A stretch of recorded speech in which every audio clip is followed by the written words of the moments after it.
Les conséquences des multiples grèves des enseignants sur une année académique et les élèves. Les détails vous seront donnés dans ce journal.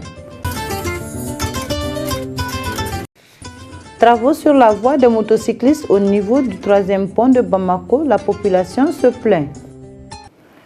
C'était pour vous le sommaire, chers téléspectateurs, bonsoir. Merci de nous accueillir chez vous et bienvenue dans ce journal du mercredi 23 janvier 2019. Comme nous l'avons annoncé dans les titres, les enseignants de l'éducation de base sont en grève de 240 heures depuis ce lundi 21 janvier 2019, après celle de 72 heures et de 120 heures.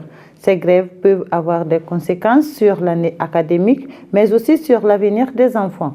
Reportage.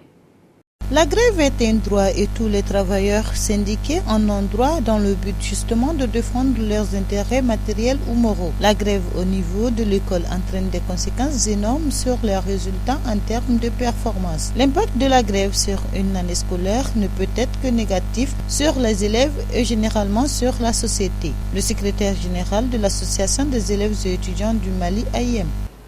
La grève, elle est légitime. Nous, aujourd'hui, lorsqu'on parle de grève au niveau de l'éducation, les concernés d'abord, c'est les élèves étudiants. Donc, nous pensons qu'avec l'année scolaire s'étend sur 9 mois, lorsque nous constatons en réalité des grèves qui ne prennent pas fin du tout, ça n'aura pas du tout l'école. Aujourd'hui, lorsqu'on fait les classements ici de l'étudiant malien par rapport à la sous-région, on voit que ce n'est pas du tout bien. Moi, je pense qu'en réalité, ça tire sa source avec ces grèves intempestives. Et chaque année, on remarque en réalité la grève des enseignants, que ce soit au niveau de l'enseignement supérieur, que ce soit au niveau de l'éducation de base. Chaque année, on ne fait que constater vraiment ces grèves-là. Et moi, je pense que ça peut jouer beaucoup sur notre formation. Une formation qui s'étend sur 9 mois. Et souvent, même si on n'a pas 7 mois de cours, en réalité, c'est vraiment catastrophique. Donc ça peut vraiment jouer sur notre formation et c'est ce qui nous inquiète chaque année. Donc nous, ce que quand même nous lançons comme message, c'est de demander aux autorités en réalité de tout mettre en œuvre pour mettre fin à ces grèves intempestives et de communiquer en réalité parce que cette grève n'arrange personne. À chaque fois à l'école, si ça ne va pas, moi je pense que c'est les élèves et étudiants aujourd'hui qui sont l'avenir du pays. Si ça ne va pas à l'école, ça veut dire que ça ne va pas. Donc, ils doivent tout faire en réalité pour mettre fin à ces grèves intempestives qui jouent beaucoup sur l'éducation des élèves étudiants du Mali. Le directeur du centre d'animation pédagogique de Segonico nous a parlé des inconvénients de la grève. Les inconvénients, c'est qu'on ne finit jamais le programme. Donc les programmes sont vraiment... Il y a des problèmes dans le programme. Et les enfants aussi n'arrivent pas à apprendre parce que le moment où ils doivent apprendre, c'est le moment où ils ne vont pas. Deuxièmement, dans la sous-région, nous devenons quand même des gens qui n'arrivent pas à être, n'est-ce pas, comme ce que nous voulons être. Parce que non seulement les programmes ne finissent pas, et puis il y a trop de problèmes. Il y aurait beaucoup de gens qui sont en grève et qui ne sont pas vraiment du tout, qui fait mal au système. Parce que les enfants n'apprennent pas. Et vous savez que l'éducation, c'est la base, n'est-ce pas, de ce qu'il faut avoir. Donc pour cela, il faudrait vraiment qu'on arrive à s'asseoir, à discuter et voir, n'est-ce pas, les enfants. Parce que les enfants, c'est eux qui priment. Or, nous avons des problèmes. Si les enfants n'apprennent pas, si les enfants ne travaillent pas, il n'y aurait pas quand même de changement. Donc, pour cela, il faut d'abord finir le programme.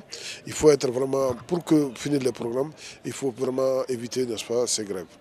Donc, l'appel que je lance, c'est qu'il faudrait que les gens s'asseyent et voir le Mali, et voir les enfants. Parce que ces enfants, ils n'auraient rien fait pour mériter ça. Donc, il faudrait que chacun de nous puisse, n'est-ce pas, prendre le soin de savoir que ces enfants-là, vraiment, c'est des enfants qui méritent, n'est-ce pas, l'éducation, qui méritent à temps, n'est-ce pas, ce qu'on doit les faire. La directrice de l'académie d'enseignement de la rive droite de Bamako appelle les acteurs de l'éducation afin de trouver une porte de sortie pour l'avenir des enfants. La grève en soi, c'est un droit et chaque corps a le droit donc de revendiquer pour avoir des conditions meilleures pour ses adhérents. Je peux simplement ajouter que quelque part, il y a toujours des perdants. Et ces perdants, ce sont nos enfants.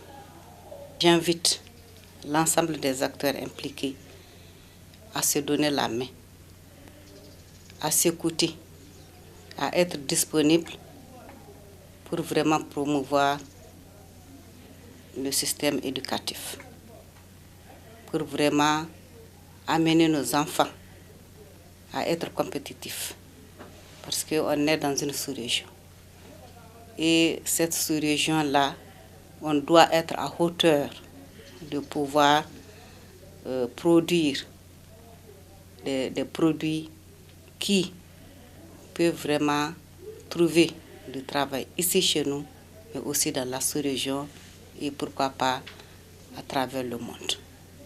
Notons que la grève des enseignants peut avoir des impacts directs qui touchent généralement les élèves qui sont l'avenir du pays, les enseignants même et la société. Elle présente également des impacts indirects qui touchent les femmes et les hommes qui font des petites activités commerciales devant les écoles et qui se retrouvent en chômage. Nous pouvons également dire que le gouvernement, les acteurs de l'école et les enseignants doivent trouver une solution pour l'avenir des enfants. La voie des motocyclistes du 3e pont de Bamako est impraticable depuis quelques semaines pour cause de travaux en cours.